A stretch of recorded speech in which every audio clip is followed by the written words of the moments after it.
죄악을 버리라는 주님의 나팔 소리입니다. 여러분, 나팔을 왜 불까요? 나팔. 예, 소리 나라고 불죠? 예. 나팔을 불면은 소리가 나고, 그 나팔 소리에 의해서, 나팔을, 부는 의미가 무엇일까? 라고 생각을 하게 되고, 저 나팔 소리의 사인은 무엇을 의미하는가? 라는 생각을 하게 됩니다. 네. 나팔을 부는 자와 그 나팔 소리를 듣는 자 사이에 상호 어떤 커넥션이 있죠. 그래서 우리가 이스라엘 백성들에게, 그리고 이 하나님의 자녀들이 살고 있는 이 교회에 하나님께서 어떤 음성의 나팔을, 그 나팔을 부심으로, 나팔 소리를 듣게 하심으로 무엇을 준비시키시는가 한번 살펴보도록 하겠습니다. 민수기 29장 1절에서부터 6절 사이가 오늘 메인 본문입니다. 여기 보면 이제 나팔절에 관한 그 규례, 그리고 나팔절에 해야 될 여러 제사의 방법, 또 제사의 종류, 번제물, 이런 것들이 쭉 우리에게 이제 기록되어서 주님께서 말씀으로 전해주고 계십니다. 그러니까 일곱째 달 초하루, 월삭이죠. 초하루는 그러니까 7월 1일이에요. 그러니까 한국 달력으로 지난 우리가 18일, 18일 그 저녁 무렵부터 나팔절을 시작으로 지금 일주일이 지나고 또 하루가 지나면 이제 대축제일이 되고, 그러면서 그 시간들이 지나가면서 우리 이스라엘에게 주신 절기와는 교회 안에서 우리가 그 절기를 지키라는 건 아닌데, 그 이스라엘에게 주신 그 절기를 통하여 영적인 교훈을 얻을 수 있고, 또 매년 1년마다 있는 그 절기가 아니고 이 땅을 다스리는 긴 스펙트럼 안에서 하나님께서 지금 어떤 일을 행하시고 계시는가, 이것을 가늠하기 위해서는 이 절기를 따라 하나님께서 행하시는 모습을 우리가 영적으로 파악할 수 있어야 됩니다. 그래서 이 본문이 굉장히 중요한 의미지요. 그래서 이스라엘 백성들이 지금 어떤 절기쯤에 있는가, 그렇다면 이스라엘 백성들에게 하나님께서 하시는 그 은혜의 보살핌 또는 행하심을 따라 지금 무엇을 알 수 있는가라는 것을 아는 거죠. 그래서 이스라엘 백성들은 애굽에서 나오면서 그 유월절을 지내게 되죠. 그 유월절을 지내게 되면서 이제 새로운 종교력으로 달력이 바뀝니다. 그것이 우리가 알고 있는 이제 출애굽기 12장의 사건이죠. 그러면서 달의 시작이 되고 해의 시작이 되는 그런 새해 첫날이 됩니다. 그런데 이것이 이제 시간이 지나면서 바벨론 포로 이후에 이제 우리에게 또 주시는 이런 말씀들을 통하여 새로운 이제 그 바뀌는 하나님 계획 가운데 또 행하신 가운데 그런 의미를 찾아가는 겁니다. 그래서 이런 나팔절을 통하여 지금 이스라엘 백성들에게 정말 원하시는 건 뭐냐면 부르는 겁니다. 모이라는 겁니다. 지금 1절에 보시면 일곱째 달에 이르러서는 그 달 초하루에 성회로 모이고 그랬어요.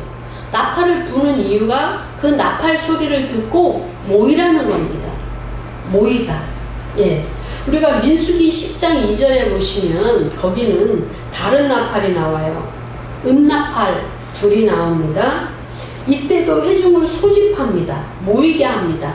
근데 모여서 이 나팔절 의식을 치르는 또 제사를 드리는 이런 내용이 아니고 이때는 행진을 하는 겁니다. 출발을 하는 겁니다. 시내산에서 이제 출발하는 신호를 울리는 겁니다. 그 나팔 소리입니다. 그러므로 지금 이 민수기 29장 1절에서 그달 초하루, 7째 달 그달 초하루에 나팔을 부는데 그 나팔 소리를 듣고 전부 성회로 모이라는 겁니다. 예. 그러니까 모여서 뭘 하느냐?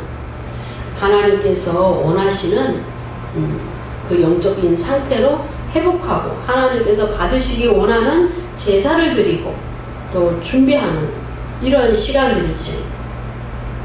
그래서 이때부터 이제 하나님께서는 나팔절을 이스라엘 백성들에게 그 율례를 주시고 또 절기를 주시고 제사법을 주셔서 그렇게 나팔절을 지내게 되었습니다.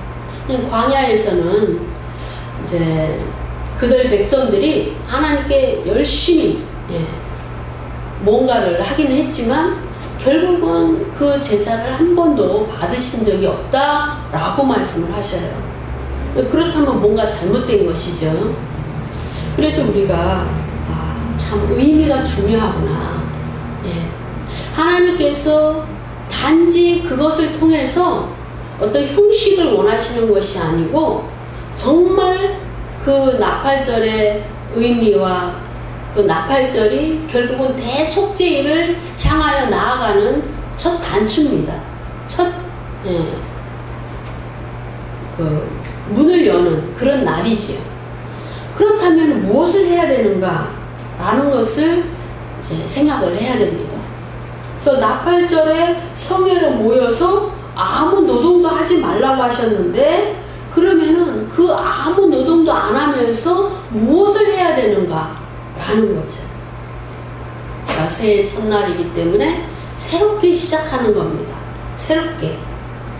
그래서 이때부터 나팔절이라는 그런 절기가 이제 시작이 됐고 이스라엘 백성들은 그 나팔 소리를 듣고 모여서 노동을 하지 않고 이렇게 제사를 드리고 나서 그냥 그 하루만 지내는 것이 아니고 어디를 향해서 가냐면 대속죄일을 향하여 나아갑니다. 대속죄일 날은 모든 죄를 다 속해주시는, 사해주시는 그런 때지요. 덮어주시는 때입니다. 그렇기 때문에 그 준비를 하는 겁니다. 회개를 하는 겁니다. 그렇기 때문에 하나님께서 왜 이스라엘 백성들에게 이 나팔절을 주셨고 또 그 굳이 나팔까지 부시면서 이스라엘 백성들을 불러 모아서 정결케 하시고 거룩케 하시고 깨끗게 하시고 또 하나님과 모든 제사를 통하여 이렇게 회복이 되는 그 기간을 허락하셨는가를 우리가 알 수가 있습니다. 교회는 매 주일마다 우리가 하나님 앞에 모입니다. 그래서 이 교회에 오기 전에 우리는 이제 회개를 합니다. 때로는 우리가 이제 교회에 와서 기도를 할 때가 있어요. 우리가 지은 죄가 많습니다. 하나님, 우리가 정말 은밀한 죄까지 주님 앞에 들고 나왔사옵나니 모든 죄를 사하여 주시고 용서하여 주시옵소서. 이 자리에 나와서 회개하는 분도 계십니다. 우리가 때로는 많이 그렇게 되죠. 그런데 사실은 우리가 이 예배의 자리에 나오기 전에 모든 영적인 그 회개가 이루어져야 됩니다. 예배의 준비가 끝나야 됩니다. 예배하러 나왔기 때문에, 경배하러 나왔기 때문에 사실은 모든 삶이 예배가 되는 삶을 살아야 되지만 그럼에도 불구하고 주님과 약속하고 물론 뭐 신약 교회 시대에 이 주일날이 이스라엘 민족에게 주시는 그 안식일, 그런 율법적인 날은 아니지만 그럼에도 불구하고 구원받은 자로서 주님 앞에 주님을 대면하고 늘 영적으로 주님을 대면하지만 그럼에도 불구하고 주님 앞에 나오는 말씀을 받고 우리의 삶을 올려드리고 또 하나님과 교제하는 그런 시간이기 때문에 미리 준비가 되어 있어야 되는 것이죠. 이 자리에 나와서 회개를 하는 것이 아니고 미리 회개가 되어 있어야 되는 것이죠. 그래서 이스라엘 백성에게도 대속죄일 열흘 후에 있을 그 대속죄일을 향하여 이제 준비되는 그 첫날이 나팔절입니다. 나팔을 불어서 다 모이게 한 후에 먼저 제사를 드리는 것이죠.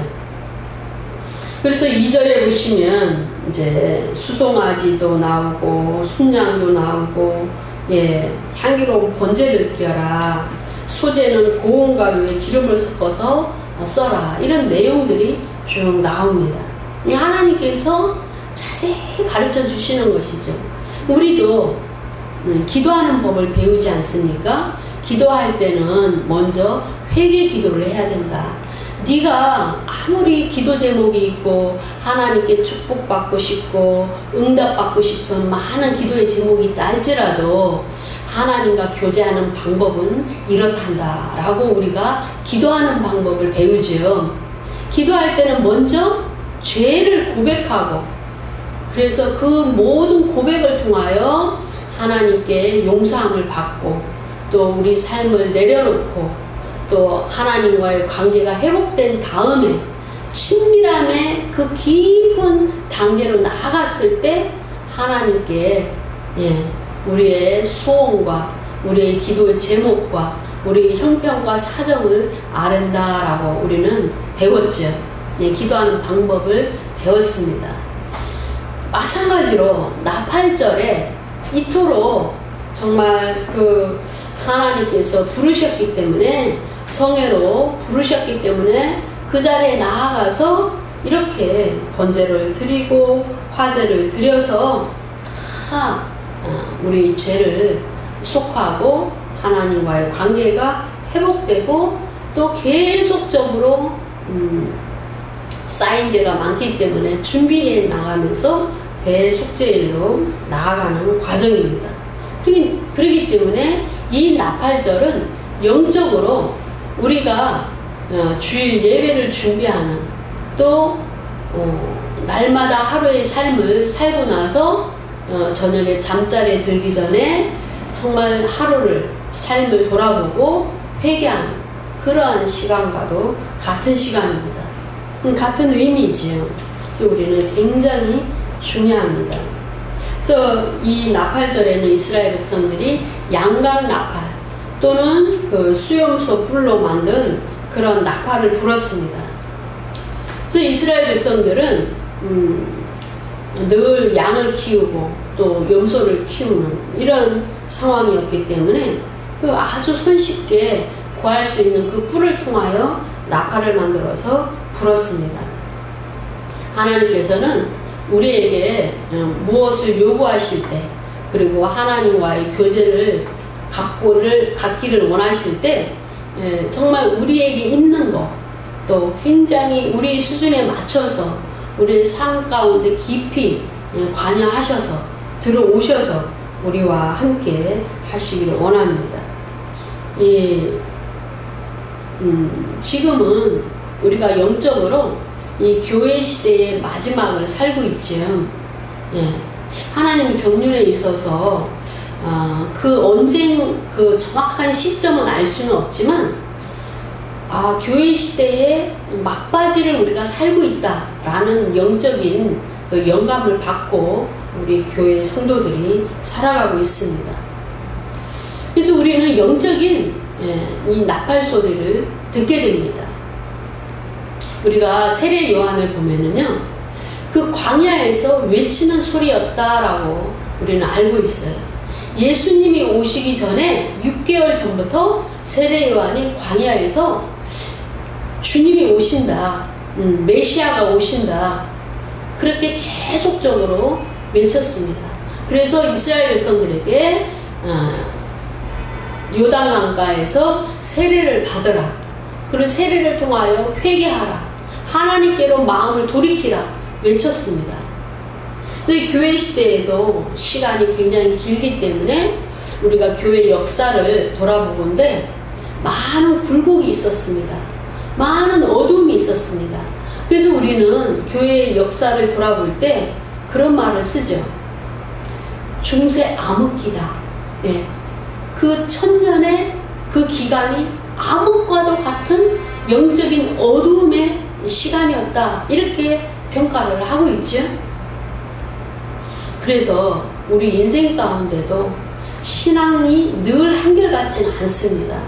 때로는 화가 나는 날도 있고, 때로는 아주 짜증이 나는 날도 있고, 때로는 뭔가 삶에 분주해서 하나님을 잠시 잊을 때도 있고, 늘 굴곡이 있습니다.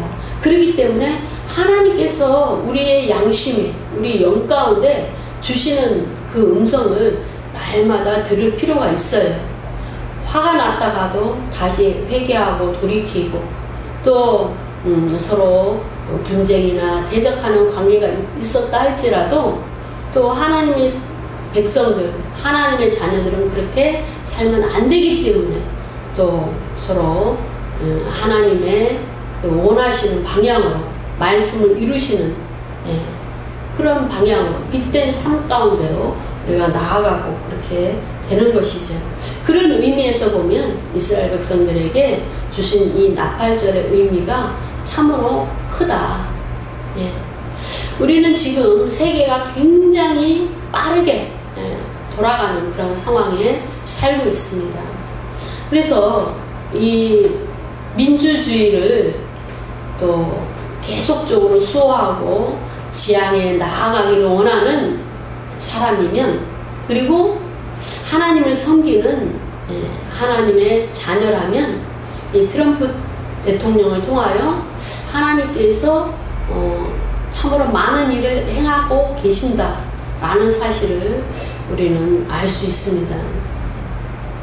그래서 언어적인 유희인데 트럼프, 트럼펫, 그래서 나팔, 그리고 나팔을 불다, 나팔, 트럼펫, 이런 그 언어적인 유희를 통해서 하나님께서 정말 나팔 소리를 우리에게 바라시는데, 주의 음성을 우리에게 바라시는데, 트럼프라는 저 이름을 통하여 뭔가를 깨닫게 하시는구나, 주목하게 하시는구나 라는 것을 지적하는 많은 목사님들도 계십니다. 그래서 우리가 깨어 있어야 됩니다. 깨어 있어야 됩니다. 우리가 레위기 23장 24절에도 그 절기에 대해서 잘 기록하고 있습니다. 이스라엘 자손에게 말하여 이르라. 일곱째 달 곧 그 달 첫날은 너희에게 쉬는 날이 될지니 그랬어요. 민수기에서는 그냥 아무 노동도 하지 말라라는 표현으로 기록되고 있죠. 그런데 레위기 23장에서는 쉬는 날이다, 너희에게 쉬는 날이다 라고 합니다. 그래서 우리가 하나님을 잠시 잊어버릴 때, 너무 바쁠 때도 잊어버리죠. 그렇기 때문에 쉼을 가지면서 우리의 마음과 우리의 눈과 우리의 영이 주님께 초점을 맞추는 것은 너무나 중요한 것이죠. 그래서 나팔을 불어 기념할 날이요 성회다라고 레위기 23장 24절에도 기록하고 있습니다. 그래서 우리가 늘 주의 음성을 듣는, 오늘도 주님은 그 나팔 소리와 같은 음성으로 내게 말씀하시고, 또 내 영을 깨우시고 내 마음을 주목하고 계신다라는 그런 사인으로 우리는 날마다의 삶이 나팔절과 같은 그런 삶을 살아야 됩니다. 또한 이제는 속죄를 위한 그 화제에 우리는 주목을 해야 됩니다. 6절의 말씀을 보면 그 달의 번제와 그 소제와 상번제와 그 소제와 그 전제 외에 그 규례를 따라 향기로운 냄새로 여호와께 드릴 화제를 드릴 것입니다. 이렇게 기록하고 있어요.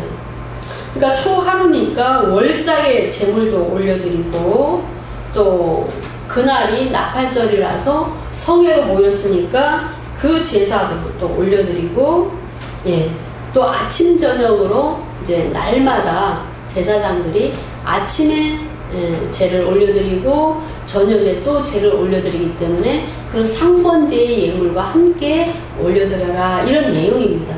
그런데 그 모든 것이 화제를 태워서, 불로 태워서 이렇게 완전하게 태워서 주님께서 향기로운 냄새로 하늘 보좌에서 받으실 수 있도록 그렇게 올려드려라 라는 겁니다. 우리가 우리 자신이 온전히 주님께 연락되려면 우리 자신이 비워져야 돼요. 내 생각이 있고 내 삶이 먼저고, 인간적인 모든 계산이 먼저고, 예, 현대의 문명을 따르고 문화를 따른다면 결코 주님이 먼저일 수가 없고, 주님이 모든 것 되실 수가 없고, 주님이 우리의 전부가 되실 수가 없습니다. 그런 의미에서 이 화제는 모든 것을 태워서 올려드릴 수 있는 우리의 삶이 되고 우리 마음이 되고 우리 믿음이 되라는 그 의미는 굉장히 중요합니다. 그 삶을 그렇게 올려드리고 그리고 나서 정말 세세하게 구분하여 우리의 모든 죄를 또 속죄제로 올려드려라 라고 말씀합니다. 민수기 29장 5절의 말씀을 보면은 또 너희를 속죄하기 위하여 순염소 한 마리로 속죄제를 드려라. 그래서 우리가 기도하는 방법도 먼저 죄를, 죄악이죠. 결국은 지금까지 지었던 죄와 또 그 쓴뿌리, 마음에서 나오죠. 생각에서 나오죠. 습관에서 나오죠. 기질에서 나오잖아요. 그 죄가요. 그것이 완전히 바뀌기까지는 어제 지었던 죄를 오늘 또 지을 수가 있습니다. 그래서 죄악을, 죄의 열매뿐만이 아니고 죄의 기질까지도 온전히 주님께서 속해 주시는 그런 속죄제를 먼저 올려드려야 주님께서 완전하게 우리를 받으신다 라는 의미로 이 제사의 내용을 가만히 들여다보면 전부 녹아져 있습니다. 근데 우리는 그렇게 되지 못할 때가 상당히 많이 있습니다. 그냥 회개할 때도 그냥 입술로만, 마음으로가 아니고 정말 입술로 우리의 죄를 그냥 계속적으로 이제 습관적으로 그렇게 고백하고 또다시 정말 용수철처럼 제자리로 돌아가는 그런 때가 너무나 많이 있습니다. 그냥 하나님께서 그것을 완전히 다 아시기 때문에 끊어버리고 정말 새 사람, 백지와 같은 그런 상태로 우리를 만드시기 위하여 그렇게 그 일주일 동안에 그 모든 기간을 허락하시고 그리고 나서 대속죄를 받도록 그렇게 하셨습니다. 모든 제사를 이제 화제로 드리는 의미가 그럽니다. 그래서 레위기 23장에서도 기록하기를 25절에 보시면 어떤 노동도 하지 말고 여호와께 화제를 드릴지니라. 어떤 노동도 하지 말고 화제를 드릴지라. 네. 이 신약에 이제 우리가 이 말씀을 적용하려면 단순히 어떤 노동도 하지 말라 이렇게 적용하는 것보다는 온 마음으로 주님께 초점을 맞추고 주님의 얼굴을 구하고 주님께 나아가고 그래서 온전히 그 친밀함이 회복이 되어서 주님의 사람으로 주님의 몸을 이루는 한 단위로서 하나님께 붙어있고 그래서 결국은 하나님께서 정말 우리를 인정하시는 그 깊은 단계까지 이제 나아가라 라고 주님은 이제 말씀을 하시는 거죠. 그러니까 속죄를 위한 그 모든 준비가 이 내용에 다 들어있습니다. 그래서 지금 이스라엘 그 달력으로 이제 5781년째다라고 이야기가 되고 있어요. 그렇다면은 이제 보통 하나님의 경륜을 이 인류의 역사 이제 마지막 1000년을 남겨놓고 6000년을 생각하는 그런 이제 시점에 있어서 이제 얼마 남지 않은 기간이고 또 정확하게는 우리가 알 수 없지만 마지막 때가 가까이 온 그런 상황이다 라는 사실을 우리가 어렴풋하게 정확하게는 알 수는 없지만 그렇게 이제 생각을 할 수가 있어요. 그래서 이 마지막 때에 바울 사도가 우리에게 계속적으로 바울서 신에 보면 마지막 때는 이럴 것이다 라고 기록해 놓은 많은 본문 가운데서 너희가 사랑이 없어질 것이고 부모라 할지라도 자녀를 사랑하지 않고 자기의 유익을 먼저 취하고 정말 하나님이 원치 않는 부모의 사명이 있고 자녀의 사명이 있는데 그것을 소홀히 하고 정말 하나님을 멀리하고 더욱더 많은 우상을 섬기고 세상을 따라가고 죄악을 짓는 그런 시대가 온다라고 주님은 말씀하셨습니다. 마치 이스라엘 백성들이 우상 숭배를 너무나 많이 해서 하나님께서 징계하시는 그때와처럼 이 교회 시대 마지막에 가면은 그러한 일들이 있다라고 말씀하셨어요. 그래서 그 종말에 대한 그 사인들을 우리에게 기록하고 계시는데 정말 많은 지진이 있고 또 화산이 있고 또 기후가 엉망으로 우리가 상상을 초월하는 기후 변화가 있고 또 우리가 알 수 없는 그런 정말 이상한 이변들이 많이 일어난다라는 것이죠. 지금 그런 시대에 우리가 살고 있습니다. 그리고 특히 우리가 정말 역병이라고 말하고 전염병이라고 말하는 이것이 하나님의 심판의 정말 한 도구라는 사실에 우리는 주목하고 두려워하고 있습니다. 그래서 더 우리는 이 나팔절의 의미, 대속죄일을 준비하기 위하여 하나님께서 나팔절을 이스라엘 백성들에게 허락하신 그 이유를 우리가 깊이 깨달아야 됩니다. 그래서 날마다 속죄해야 되고 날마다 회개해야 되고 날마다 주님 맞을 준비가 되어 있어야 된다라는 사실을 우리는 이제 이 의미를 알아야 됩니다. 하나님께서는 이스라엘 백성들에게 행하시는 그 모든 행위를 통하여 때를 분별할 수 있도록 하셨어요. 근데 세상 만물을 통하여 돌아가는 그 상황을 통하여도 그것을 가늠할 수 있도록 그렇게 하셨습니다. 이 정상적인 사고로는 전혀 이해할 수 없는 일들이 계속 벌어지는 그런 상황이에요. 그럼에도 불구하고 우리가 마음을 굳건히 하고 정신을 집중하고 맑게 하고 그렇게 해서 하나님을 기다리고 또 우리 삶을 성실하게 인내로서 잘 살아내서 말씀을 이루고 빛된 삶을 살아야 될 줄로 믿습니다. 이제 그렇다면은 우리가 이제 날마다 죄를 짓고 또 회개하는 이런 정말 뭐라 그럴까 돌고 도는 제자리 걸음인 그러한 성도의 삶을 살지 않고 자녀의 삶을 살지 않고 늘 주의 임재 가운데 살아가기 위해서는 어떻게 해야 되는가라는 거지. 그러니까 우리가 그렇다면은 완전한 그 주님의 임재 가운데 친밀함 가운데 지성소에 거하는 삶을 살아야 되겠구나 라는 사실을 알게 됩니다.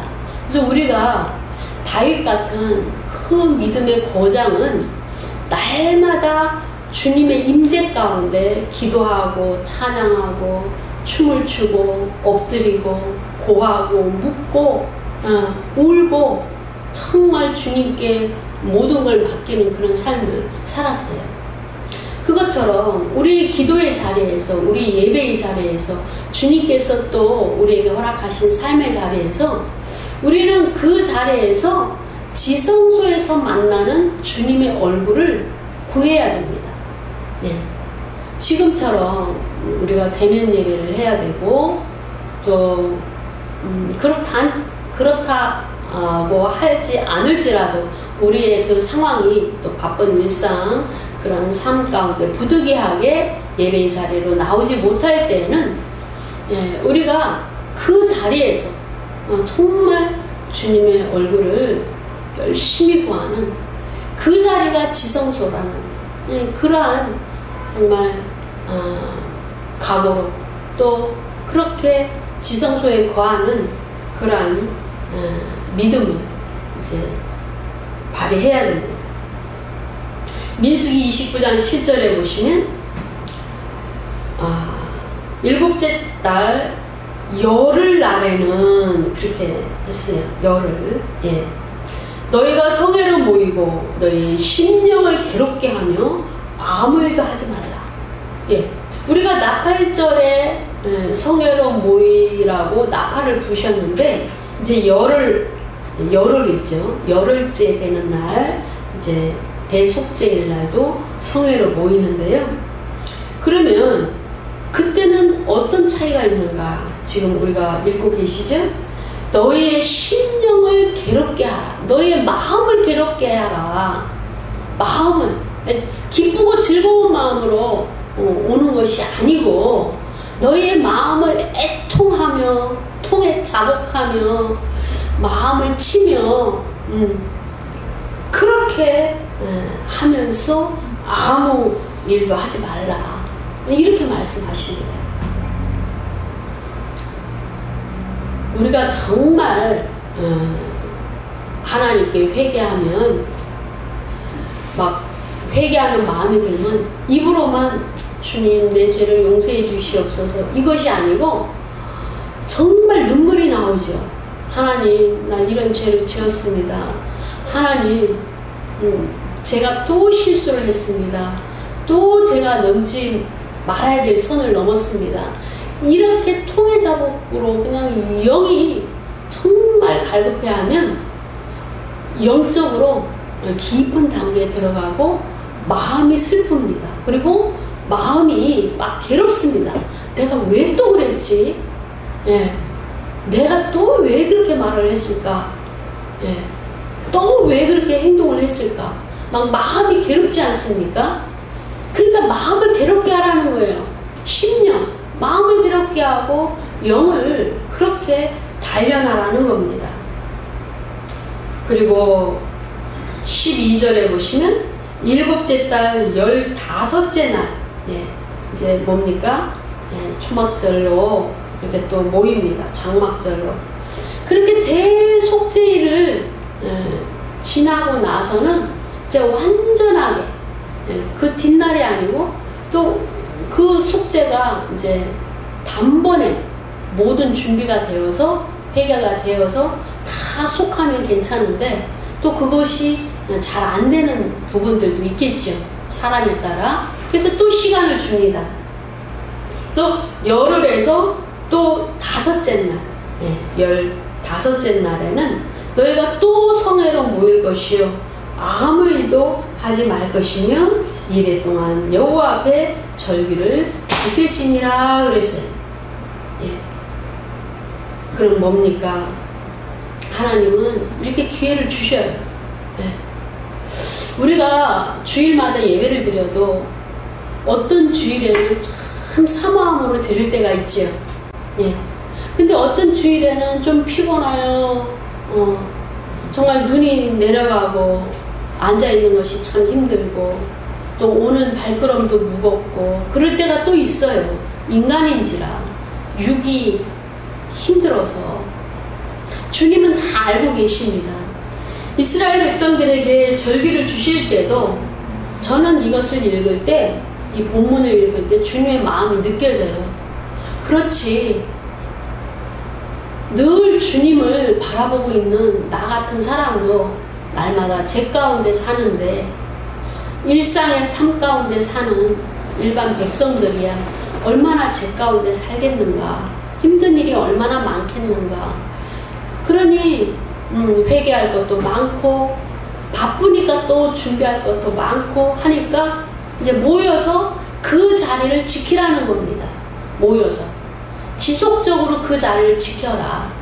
우리가 깊은 기도를 할 때 지속적으로 오랜 시간 주님 앞에 머물라고 말씀하고 있지 않습니까? 기도를 할 때도 그냥 막 입으로만 그냥 기도하고 달랑 그 자리를 떠나는 것이 아니고 영으로 마음으로 기도할 때 1시간이든지 2시간이든지 3시간 그 임재 그 경계선을 넘을 때까지 그 자리에 머물면서 그 영으로 주님을 대면하고 그 영으로 계속 기도하면서 죄를 회개하는 그런 시간으로 나아가라고 그렇게 말씀하고 계시잖아요. 그것처럼 이스라엘 백성들을 성회로 모이게 해서 이래 동안 일주일 동안 그렇게 절기를 지키면서 그 자리를 지키면서 죄를 짓지 않게 하는 것입니다. 예. 그러니까 주님과 함께 지내도록 하는 겁니다. 그래서 우리가 화제를 통하여 대속제를 통하여 이제는 주님과 하나가 되고 주님과 함께 사는 그러한 삶 가운데로 인도하시는 그 마음을 알게 됩니다. 그래서 우리가 바울서 신에 보면 로마서 12장에 너희가 그 모든 삶을 살 때 너희의 모든 삶이 세상의 풍속을 따르지 아니하고 세상 지식과 초등학문을 따르지 아니하고 온전히 너희의 삶이 영적인 예배가 되는 그런 삶을 살아라. 영적인 예배로 연락되는 그런 삶을 살아라 라고 주님은 말씀하셨습니다. 그러므로 그 자리가 지성소죠. 지성소. 마치 대제사장이 1년에 한 차례씩 들어가는 지성소에 들어갈 수 있는 그 자격, 정말 순백과 같은 하얗게 그 세마포를 입은 그 모습처럼 우리 죄가 그렇게 정결하고 우리 삶이 그렇게 정결하고 우리 영이 그렇게 깨끗하고 거룩한 그 상태가 되어서 지성소에 들어갈 수 있고 또 지성소에 들어가서도 주님의 그 영기 가운데 그 주님의 음성과 주님을 대면할 수 있는 그 상태가 된다라는 겁니다. 그러므로 그 지성소에 거할 수 있는 그러한 삶을 살아라 라고 주님은 말씀합니다. 저 하늘 보좌에 있는 저 하나님 계시는 그곳이 지성소죠. 그것을 원하시는 거예요. 주님이 저와 여러분을 왜 먼 곳에서부터 굳이 예배의 자리로 불러 모으실까요? 그것과 똑같습니다. 이스라엘 백성들을 왜 성인된 남자 그들을 1년에 3차례씩 이 절기를 따라 예루살렘으로 그 성전으로 불러 모으실까요? 그곳에서 주님의 임재 가운데 성결해지라는 겁니다. 우리가 정말 날마다 말씀을 읽고 회개하고 기도하는 그런 삶을 스스로 살면 얼마나 좋겠습니까? 그런데도 말씀을 다 혼자 깨달을 수가 없고 혼자 기도하는 그 기도가 그 영적인 파워가 없고 또 예배를 주관하는 예배권이 또 하나님께서 특별한 사람에게 주셨고 또 여러 상황 가운데서 그럴 수 없기 때문에 우리가 그 영적인 그 수준을 또 깊이를 더하기 위하여 이제 목회자를 중심으로 공동체를 이루고 이렇게 모이게 하시는 겁니다. 그래서 우리가 회복되는 겁니다. 절기를 통해서는 정말 많이 우리가 교훈을 얻을 수 있어요. 요한복음에서도 보면 그 절기를 통하여 이스라엘 백성들이 여호와의 절기인데 여호와의 절기로 그들이 절기를 지키지 아니하고 유대인의 절기다라는 표현으로 계속 사용이 되고 있습니다. 하나님과는 상관이 없는 그냥 명절을 지키는 것 같은 유대인의 절기라는 거죠. 그렇게 되면 안 되는 거지. 그래서 우리가 예배를 나올 때도 내가 예배에 간다가 아니고 예배의 자리로 나아가서 주님을 만난다라는 주님 중심으로 그렇게 생각이 전환이 돼야 됩니다.